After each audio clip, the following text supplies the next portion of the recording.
नमस्कार साथियों, सभी दोस्तों को दिवाली की राम राम शुभकामनाएं। आज हम बात करेंगे न्यूजीलैंड के बारे में। कुछ नई अपडेट, काफ़ी टाइम के बाद मैं ये वीडियो बना रहा हूं आप लोगों के साथ में। वीज़ा से रिलेटेड, वर्क परमिट वीज़ा से रिलेटेड बहुत सारी अपडेट आई हैं, लगभग 10, 11, 12 अपडेट आप मान सकते हैं।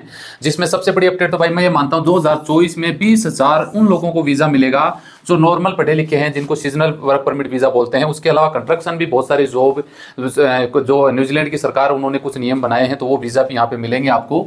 जी हाँ, न्यूजीलैंड के वीज़ा में लगभग 10 से ज़्यादा बड़े बदलाव हैं जो यहाँ पे हम डिटेल से बात करेंगे। अगर आप चाहते हैं न्यूजीलैंड से रिलेटेड जाना, जॉब करना वीज़ा के लिए, तो ये वीडियो पूरा देखिएगा ताकि आपको ज़्यादा जानकारी मिल सके, फर्जी एजेंटों से बच सके। तो चलिए शुरुआत कर लेते हैं। वीडियो अच्छा लगे तो लाइक शेयर करिएगा, चैनल को सब्सक्राइब करके रख लीजिए। न्यूजीलैंड की सरकार ने कुछ बड़े बदलाव किए, हालांकि वहाँ पे मिली जुली सरकार है, लेकिन उन्होंने कुछ इमिग्रेशन से रिलेटेड कुछ निर्णय इनको लिए गए हैं, जिसमें वर्क परमिट वीज़ा से रिलेटेड बहुत सारे अपडेट किए हैं। ये अपडेट करना इसलिए ज़रूरी है कि न्यूजीलैंड में भाई देखिए, जहाँ भीड़ बढ़ती है ना वहाँ दिक्कत होती है, तो इसमें बहुत सारी कुछ कमियाँ होती हैं, उसको समय समय पर सुधारने की जरूरत होती है।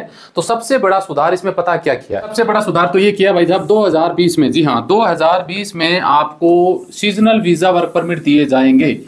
वर्क परमिट वीज़ा जो आपको ये मान लो 3 साल का ये वीज़ा रहेगा। जी हाँ, सीजनल का मतलब समझते हैं ना, जैसे सीजनल्स के हिसाब से, जैसे वहाँ खेती बाड़ी से रिलेटेड बहुत सारे वीज़ा होते हैं, वो वीज़ा सीजनल वीज़ा में आते हैं। तो वो वीज़ा सरकार ने घोषणा कर दी है कि 2023 लास्ट ईयर तो खत्म हो गया, अगली साल में लगभग 19,500 के वीज़ा हम लोगों को देंगे जो यहाँ पे आके जॉब करेंगे, और ये वीज़ा 3 साल का होने वाला है। तो ये अच्छी बात है। आप किसी भी एजेंट से ये वीज़ा लेते हैं तो भाई 3 साल तक आप न्यूजीलैंड के में इस वीज़ा में काम कर सकते हैं। दूसरी बात यह है कि कंस्ट्रक्शन और इंफ्रा सेक्टर में भी जॉब दिए जाएंगे, जिसका वीज़ा 3 साल होगा।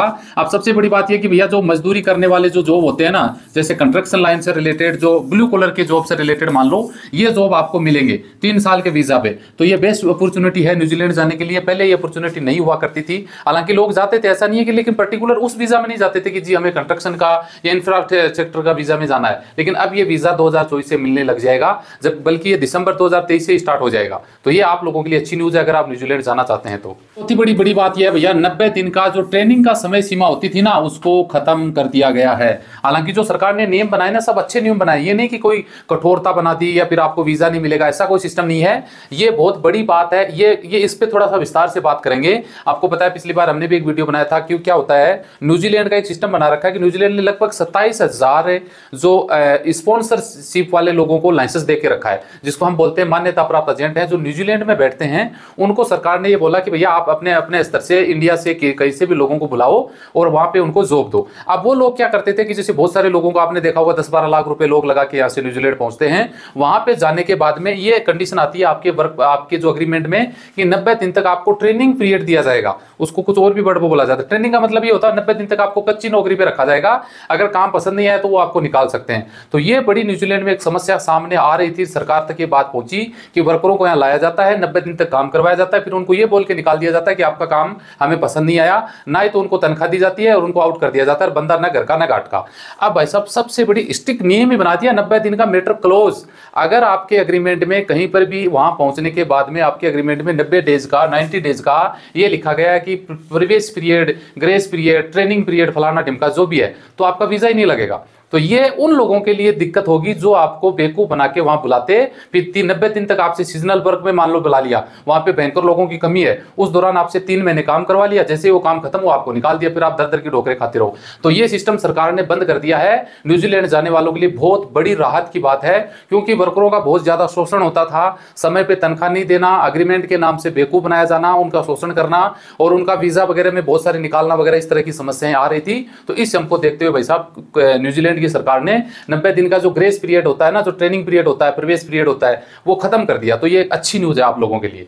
अब आपका एग्रीमेंट में अगर 90 दिन का आए ना कहीं, तो ये मान लो कि वो न्यूजीलैंड का एग्रीमेंट फेक है, फर्जी है, ये ध्यान रखना। और दूसरी बात, नियोक्ताओं पे जो वर्कर थे, जो वहाँ के स्पॉन्सर थे, उनके ऊपर लगाम लगाने के लिए बोल दिया भैया 100 लोग हैं, 100% आपके बंदे हैं, उसमें से 35% बंदे लोकल होने चाहिए आपके न्यूजीलैंड के। जी हाँ, न्यूजीलैंड के 35%, बाकी इसमें 65% लोगों को बाहर को आप बुला सकते हैं, ताकि उनकी मनमर्जी पे रोक लगा सके। 29 अक्टूबर से सरकार ने घोषणा कर दी है कि भैया जो हमारे नियमों का, इमिग्रेशन पॉलिसी का पालन नहीं करेगा, वो जो वहां पे फर्जी एग्रीमेंट लेके जो स्पॉन्सरशिप बैठे हैं ना, एजेंट भी फर्जी होते हैं, वहां के भी यहाँ के भी एजेंट होता है भैया, कहीं का भी हो, वो किसी का सगा नहीं होता। उनको बोल दिया साफ साफ लाइसेंस आपका कैंसिल कर दिया जाएगा अगर आपने हमारा कहना नहीं माना तो, क्योंकि ये वर्करों के हित की बात है। आपको पता ही होगा भाई, रिकवरी वीजा सबसे ज्यादा न्यूजीलैंड के नाम से, इसी वीजा के नाम से लोगों को लूटा गया है। इस वीज़ा को सरकार ने बंद कर दिया, भैया अब ये वीज़ा आपको नहीं मिलने वाला है। हाँ, अब तक जो भी प्रोसेस में आए थे डॉक्यूमेंट उनकी अलग बात है, लेकिन अब नया प्रोसेस नहीं होने वाला है। रिकवरी वीज़ा वो होता है जो 2019-20 में वहाँ पे काफ़ी सारे तूफान वगैरह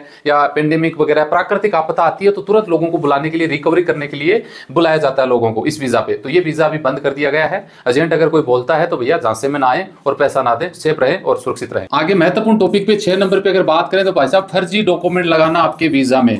न्यूजीलैंड का वीज़ा में सबसे ज़्यादा फर्जी डॉक्यूमेंट लगते हैं। जी हाँ, आप यकीन करिए भाई साहब, मुझे तो वास्ता पड़ता रहता है तो मैं देखता हूँ बहुत सारे बंदे तो ऐसा करते हैं, सिर्फ पासपोर्ट की कॉपी एजेंट को देते हैं, वो उनको वीज़ा दे देते हैं और उनका वीज़ा चेक हो जाता है न्यूजीलैंड इमिग्रेशन साइट पे। सबसे बड़ी बात यह है क्योंकि यहाँ पे फर्जी डॉक्यूमेंट देके उनका वीज़ा लगवाया जाता है। इस पे सरकार को पता लग गया। देखिए, पता तो लगता ही है, वो थोड़े दिन तक चल जाता है। अब सरकार ने खास तौर से इनका नियम बना दिया, 10-12 अपडेट डाले हैं ना इसमें। यह भी अपडेट है भैया, फर्जी डॉक्यूमेंट लगाओगे तो उनकी जांच की जाएगी। इसमें अगर आप कोई भी फर्जी डॉक्यूमेंट लगाओगे तो उनकी चेकिंग की जाएगी, चाहे आप जानबूझ के लगाते हैं, चाहे आप अनजाने में लगाते हैं, चाहे आपका एजेंट लगाता है। इसके डॉक्यूमेंट चेक करके उनका वीजा कैंसिल कर दिया जाएगा और आपको ब्लैक लिस्ट भी किया जा सकता है, ध्यान रखिएगा। या पीसीसी, जी हाँ, पीसीसी का सबको पता ही होगा। पीसीसी तो नॉर्मल सब देशों में मांग ही लेते हैं।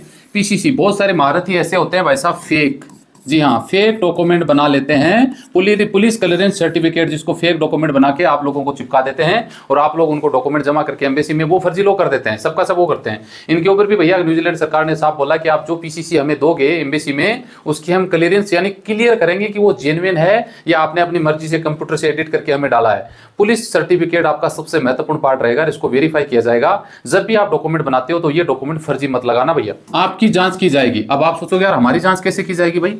आपकी जांच का मतलब ये होता है कि भैया आप न्यूजीलैंड जा रहे हैं, चाहे आप विजिट में जा रहे हैं, चाहे आप परमिट में जा रहे हैं, आप घूमने, कैसे भी पर्पज है आपका वहां जाने का, तो इमिग्रेशन जो एम्बेसी में जो अधिकारी हैं या इमिग्रेशन पर भी रोक के आपकी जांच की जा सकती है। मतलब ये नहीं कि आपके कपड़े खोले जाएंगे, मतलब आपकी मेंटेलिटी चेक की जाएगी कि रियल में आप न्यूजीलैंड जा रहे हैं या फिर आप वहां पे इलीगल होने के लिए जा रहे हैं या दूसरे देश में जाने भागने का, मतलब आपकी मेंटेलिटी क्या है, आप हमारे देश के बारे में क्या सोचते हैं। आपका एक तो टारगेट ये है कि भैया न्यूजीलैंड अच्छी कंट्री है, घूम के वापस आ जाएंगे। एक ही है कि भैया साम दाम दंड बैठ कैसे भी करके न्यूजीलैंड पहुंचा दो, चाहे हमें कितना ही झूठ बोलना पड़े, फिर हमें वापस तो आना नहीं है। तो ये मेंटेलिटी जांची जाएगी आपके बैकग्राउंड के आधार पे। आप सिक्वेशन क्रॉस किए जा सकते हैं। आपका पोदीना हमारे राजस्थान में बोलते हैं भैया, आपका पोत का मतलब समझते हैं ना, आपकी कैपेसिटी कितनी है, कि रियल में आपकी इतनी कैपेसिटी है कि आप न्यूजीलैंड घूम के 2 लाख रुपए खर्च करके वापस आ जाओगे।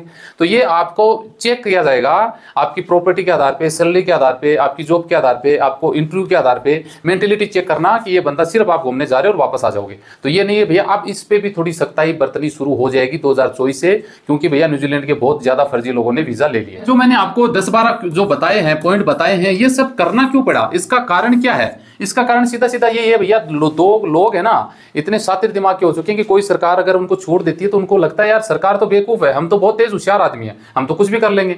तो ये इसलिए रोकना पड़ रहा है कि भीड़ बढ़ चुकी है न्यूजीलैंड में, लोग इनलीगल एक्टिविटी वहां पे कर रहे हैं, अपराध जो है ना वो उनका स्तर भी वहां पे बढ़ चुका है, लोग गलत काम कर रहे हैं, इलीगल रह रहे हैं, यहाँ से वीजा में जाते हैं, वहां से वापस नहीं आते, देश को छोड़ते नहीं है वो लोग। धोखाधड़ी वहां बढ़ चुकी है, अपराध वहां पे ज्यादा बढ़ चुके हैं, लोग वहां पे चीटिंग करने की कोशिश करते हैं, इमिग्रेशन अपराध वहां पे बढ़ चुके हैं। और लोगों की ये भी सोच हो गई भाई, मैं भी तो बोलता हूं ना यार, न्यूजीलैंड का क्या है, वीजा कोई भी ले ले। तो ये एक इमिग्रेशन अधिकारियों पे भी है ना थोड़ा सा शक की सुई घूम रही है, विश्वास कम हो रहा है। इन सब चीजों को रोकने के लिए ये ऊपर वाले जो 10-12 प्लान हैं वो सरकार ने बनाए हैं ताकि इमिग्रेशन पॉलिसी में सुधार आए, लोगों का विश्वास बढ़े और जो रियल लोग हैं, जो रियल टीम में वहां जाना चाहते हैं, अपना काम करना चाहते हैं, घूम के वापस आना चाहते हैं टूरिस्ट पर्पज से, उन्हीं को मौका मिले। फालतू के एरे गिरे नत्थु गिरे को वहीं के वहीं रखा जाए। कहने का मतलब ये, इसी वजह से भैया 10-12 अपडेट सरकार ने डाले हैं। तो न्यूजीलैंड से रिलेटेड ये कुछ न्यूज थी, मैंने आप लोगों के साथ शेयर कर दी। वीडियो अच्छा लगे तो लाइक शेयर करिएगा। मिलते हैं नेक्स्ट वीडियो में अच्छी जानकारी के साथ। जय हिंद, जय भारत।